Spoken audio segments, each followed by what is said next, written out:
नमस्कार। आज है सोमवार और आज है पुराणों की कथा का दिन। क्योंकि ये हमारी पहली कथा है, इस श्रृंखला में हम सबसे पहले बात करेंगे ऋषि उपमन्यु की। ऋषि उपमन्यु जिनके नाम का ही मतलब है बहुत जीलस, यानी बहुत उत्साही, जो अपने काम को बहुत तल्लीनता से और मन लगा के करते हैं। जब वे बहुत छोटे थे उस समय एक बार वो अपने चाचा के घर गए और उन्होंने दूध पिया गाय का। वो बहुत ही गरीब परिवार से बिलोंग करते थे, उसकी वजह से उन्होंने उससे पहले कभी दूध नहीं पिया था। फिर वह घर गए और जाके उन्होंने अपनी माता से बोला, माँ मुझे दूध चाहिए, मुझे दूध दो। तो उनकी माता ने उन्हें पानी में आटा मिला के पिला दिया, परंतु वो समझ गई ये तो दूध नहीं है। उन्होंने जाके माँ से शिकायत की तो माँ ने कहा, बेटा मैं तो तुम्हें नहीं दे सकती जो तुम्हें चाहिए, तुम महादेव की पूजा करो, वह तुम्हें सब कुछ दे सकते हैं जो तुम्हें चाहिए। और ये जान के छोटे उपमन्यु चले गए जंगलों में अपनी तपस्या करने के लिए।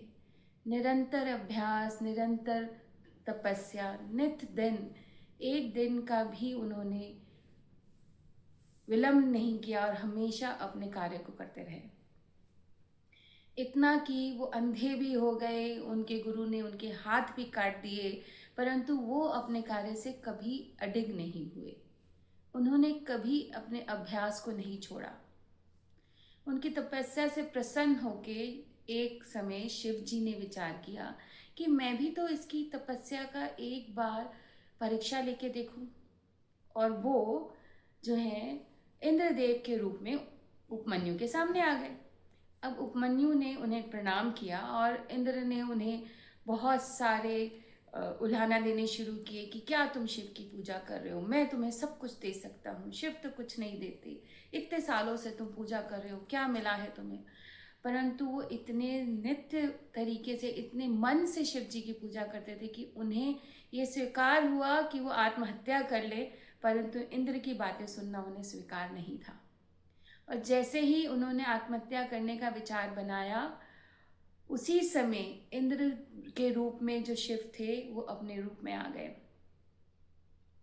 और उनकी तपस्या से प्रसन्न होके उन्हें आशीर्वाद दिया कि ये लो तुम्हारा दूध का कटोरा जिसके लिए तुम इतनी तपस्या कर रहे हो, और सिर्फ यही नहीं, मैं तुम्हें क्षीर सागर देता हूँ, दूध का समुद्र जिसके तुम स्वामी हो। इसी प्रकार ये सिर्फ एक कथा नहीं है, इसी प्रकार यदि नित्य दिन हम अपने अभ्यास को करते रहें तो हम वह सब कुछ पा सकते हैं जो हमें चाहिए। हम कुछ भी गोल सेट कर सकते हैं और उसकी तरफ निरंतर आगे प्रकृति करते हुए बहुत सारी ऐसी रुकावटें आएंगी, ऐसी बहुत सारी चीज़ें आएंगी जो आपको आपके रास्ते से भटकाना चाहेंगी, जो कहेंगी ये सही नहीं है, वो गलत है, ऐसा करके तुम्हें नहीं प्राप्त होगा, वैसा करके प्राप्त होगा।